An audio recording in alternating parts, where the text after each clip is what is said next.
Yes. Good morning, my fans. This is your boy Bonnie again, and I come to you this morning to share another story with you. And this story that I'm sharing with you today is about my life in Jamaica growing up. And this one is about my ex. You know, my ex story, they're weird stories. And this one is based on child maintenance.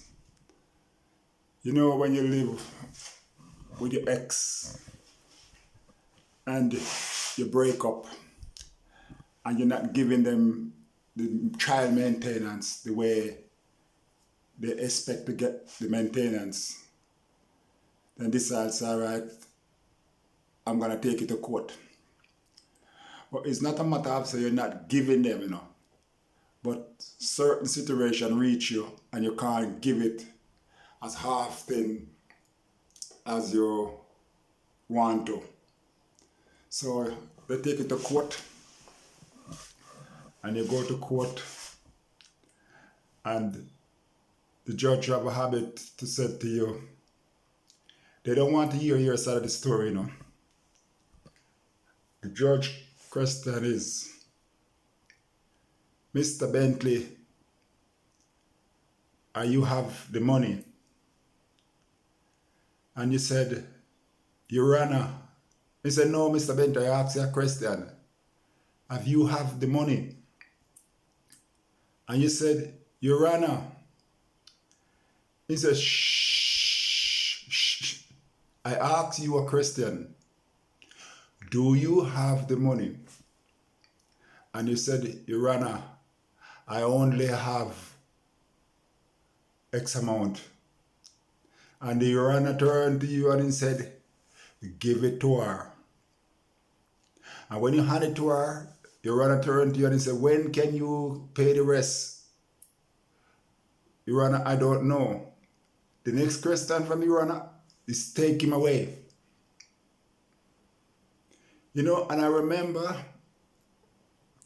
my ex took me to court so much time for child maintenance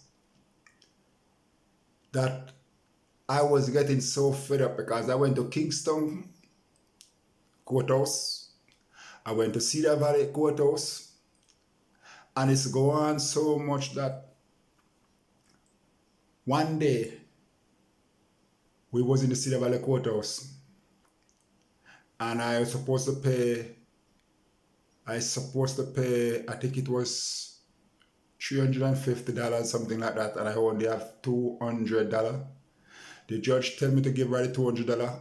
They lock me up into the jailhouse for the 150 because I never have it to forgive. My uncle was there the day because Cedar Valley, when court there, Cedar Valley Square popular with all people come out.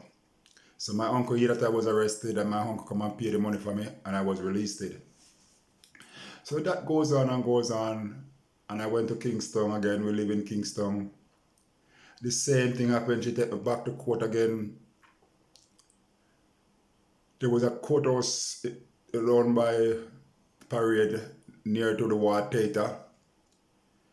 She took me to that courthouse again and we was there again, and the same situation happened and never have the amount of money to give. But I never get arrested in this one. The judge gave me time to pay the money. But this thing was going on so much because I'm not working the proper job, and you get little change here and there, and it's not enough to stretch where it's supposed to stretch because you have more than one children. Yes, I blame myself still if you have children in different places, but that's not the excuse.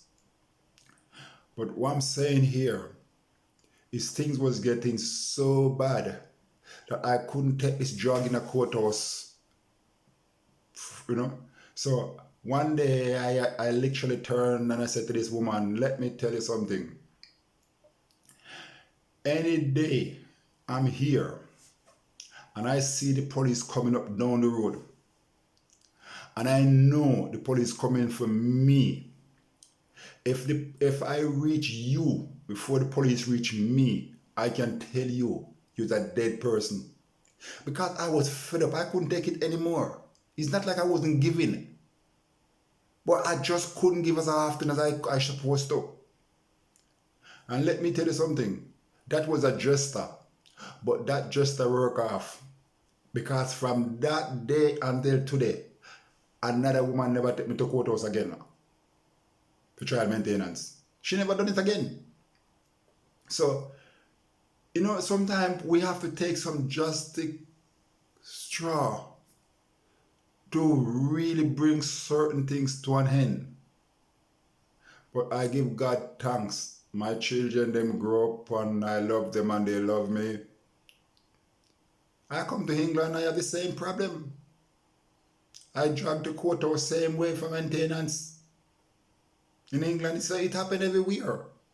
And it wasn't like I wasn't minding my child. But it's just one of them situations where you find yourself in a certain situation where you're sick and can't work, or something happened in your life that you can't get to do what you really want to do, and that completely changed your life. But as I said, I love my children them dearly.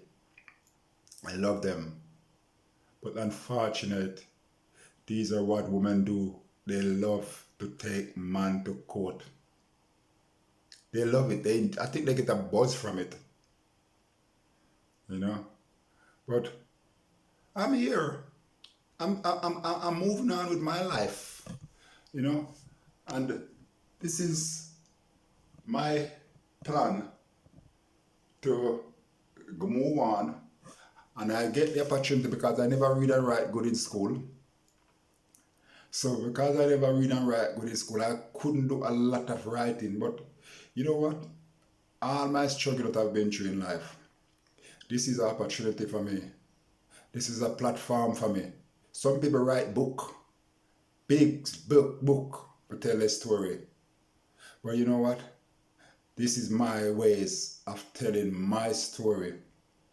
So for my fans out there who are watching me telling my story, like my story, share my story, comment on my story. Let me know what you think about my story. This is your boy Bunny telling his story in and out. Your boy Bunny, one more time. Like, comment, and share and subscribe. Hit that notification bell and let me realize and understand how much you like my story. Your boy Bunny, in and out one more time. Love you.